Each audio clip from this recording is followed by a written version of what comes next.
በደቡብ እስያ ቀጠና ከዩኤስ አሜሪካ ዋነኛ ወዳጆች አንዷ የሆነችው ደቡብ ኮሪያ ባደረገችው ምርጫ የፕሬዝዳንትነት መንበሩን የተፎካካሪ ፓርቲ መሪ የነበሩት ሊ ጃሚዩንግ በአሸናፊነት ተቆናጠዋል።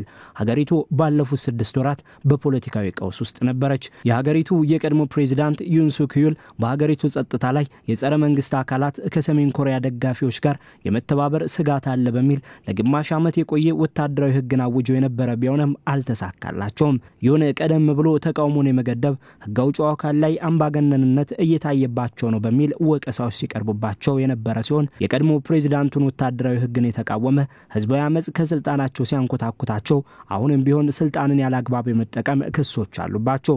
የሊ አሸናፊነት የገዢው ፓርቲ ፒፕል ፓወር ፓርቲ ወይም ፒፒፒ የከፋ ተቀባይነት ማጣት እንደደረሰበት ማሳያም ነው። ምንም እንኳን ይሄው ፖለቲካዊ ሁኔታ ያሁኑ ፕሬዝዳንት ሊን በከፍተኛ ውጤት አሸናፊ ቢያደርጋቸውም የሀገሪቱን የፖለቲካ ሁኔታ ማረጋጋትና በአሜሪካ የታሪፍ ውሳኔ ሳቢያ አጣብቂኝ ውስጥ የገባውን የሀገሪቱን ምጣኔ ሀብት መታደግ ይኖርባቸዋል። አሜሪካ ለደቡብ ኮሪያ ከኮሪያ ጦርነት ጀምሮ ዋነኛ ወታደራዊ አጋሯ ከመሆኗ ባሻገር በመካከላቸው የነጻ የንግድ ስምምነትም ነበረ። አሁን ላይ የትራምፕ የታሪፍ ውሳኔ ግን በሁሉም የደቡብ ኮሪያ ምርቶች ላይ የ25% ታሪፍ መጣሉ የሀገሪቱ ምጣኔ ሀብት ላይ ተጽዕኖ አሳድሯል። በተለይም የሀገሪቱን ዋነኛ ኢንዱስትሪዎች ማለትም የብረትና ተሽከርካሪ ኢንዱስትሪዎችን ጎድቷል።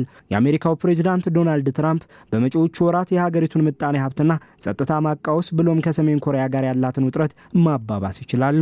ትራምፕ የጣሉት የታሪፍ ውሳኔ ጸንቶ ከቀጠለ የደቡብ ኮሪያ ምጣኔ ሀብት ሊቃወስ ይችላል የሚሉት ባዮችም አሉ።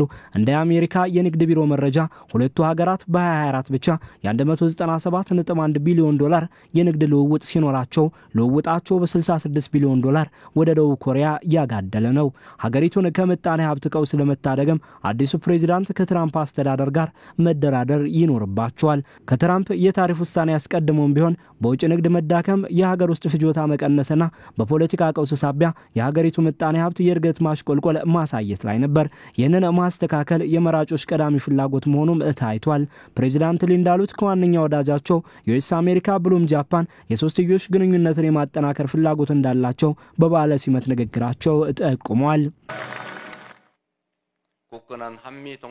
በደቡብ ኮሪያና አሜሪካ ጠንካራ ወዳጅነት መሰረት ላይ በደቡብ ኮሪያና አሜሪካ ጃፓን መከላከል ያለንን የሶስትዮሽ ግንኙነት እናጠናክራለን። አሜሪካም ሆነ ጃፓን ለሊ ንግግር የእንኳን ደስ አለዎት ምላሽ የሰጡ ሲሆን ወዳጅነትን የማጠናከር ፍላጎት እንዳላቸውም ገልጸዋል። አሜሪካ የደቡብ ኮሪያ ዋነኛ አጋሯ እንደመሆኗ መጠንም ሀገሪቱ በሰሜን ኮሪያ ብትጠቃ በኒውክሌር ጦር መሳሪያ ጭምር ልትከላከልላት ስምምነት አላቸው። 28500 የአሜሪካ ወታደሮችም በሀገሪቱ ይገኛሉ።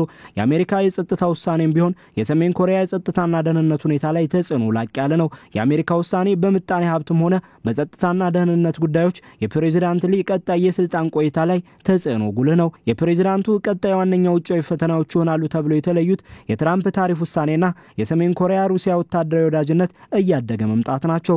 ሰሜን ኮሪያ የሩሲያን የዩክሬን ዘመቻ በወታደርም በጦር መሳሪያም እየደገፈች ሲሆን ሩሲያ ከፍተኛ የደህንነት ባለስልጣኗን ሰርጌይ ሾጉን ልካ ከሰሜን ኮሪያው ፕሬዝዳንት ኪም ጆንግ ኡን እየመከረች ነው። እንደ አሶሺየትድ ፕሬስ ዘገባ ሊ በኮሪያ የውጭ ፖሊሲ ላይ ጉልህ ለውጥ ስለማድረጋቸው ግልጽ የሆነ ጉዳይ ባይኖርም ከሀገሪቱ ዋነኛ ወዳጆች ዩኤስ አሜሪካና ጃፓን ይልቅ ፊታቸውን ወደ ቻይና ያዞሩ ናቸው በሚል ሲተቹ የነበረ ቢሆንም አሁን ላይ ከአሜሪካና ጃፓን ወዳጅነታቸው ላይ ጥያቄ የሚያስነሳ ንግግርን ከማድረግ ተቆጥበዋል።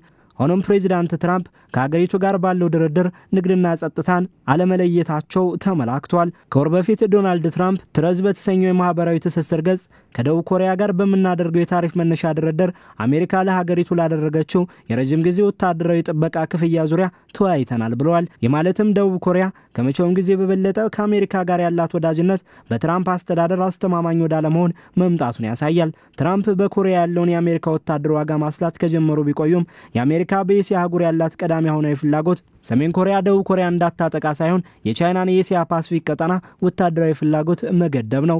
የአሜሪካ ወዳጅነት አስተማማኝነቱ ጥያቄ ውስጥ በገባበት በዚህ ጊዜ ፕሬዝዳንት ሊ ለሀገሪቱ የረጅም ጊዜ የጸጥታ ስጋት ከነበረችው ኒውክሌር ከታጠቀችው ሰሜን ኮሪያ ጋር የመምከር ፍላጎት እንዳላቸውም ገልጸዋል። ከሰሜን ኮሪያ ጋርም ቢሆን የድርድር መስኮት እንከፍታለን። በኮሪያ ሰርጥ በንግግርና በትብብር ሰላምን እንፈጥራለን። አዲሱ የሀገሪቱ ፕሬዝዳንት በሌላ በኩል ፖለቲካዊ ቀውስ በሀገሪቱ እንዳይከሰት የማድረግም ኃላፊነት ይኖርባቸዋል። የቀድሞ ፕሬዝዳንቱን ወታደራዊ አዋጅ በሀገሪቱ ትልቅ ቀውስ ፈጥሯል። ለዚህም ህዝቦች አንድ እንዲሆኑ የጠየቁት ሊ የህዝብን ሉዓላዊነት በጠመንጃ ለመገደብ የሞከረው አዋጅ ተዋናዮች ላይ ምርመራ ይቀጥላል ብለዋል። ይሁንና ሌሎች ከፍተኛ ባለስልጣናትም በዚህ ጉዳይ ክስ ቀርቦባቸዋል። የምጣኔ ሀብት ማሽቆልቆል፣ የአሜሪካ የታሪፍ ውሳኔና የወታደራዊ ወዳጅነቷ ጥያቄ ውስጥ መግባት ስጋት ያለባትን ደቡብ ኮሪያን ማረጋጋት ሊ የተጣለባቸው ኃላፊነት ሆኗል። የአሜሪካው ፕሬዝዳንት ትራምፕ ውሳኔ ግን ደቡብ ኮሪያን ከናካቴው ወደ ባሰ ቀውስ ሊያስገባትም አቅም አለው።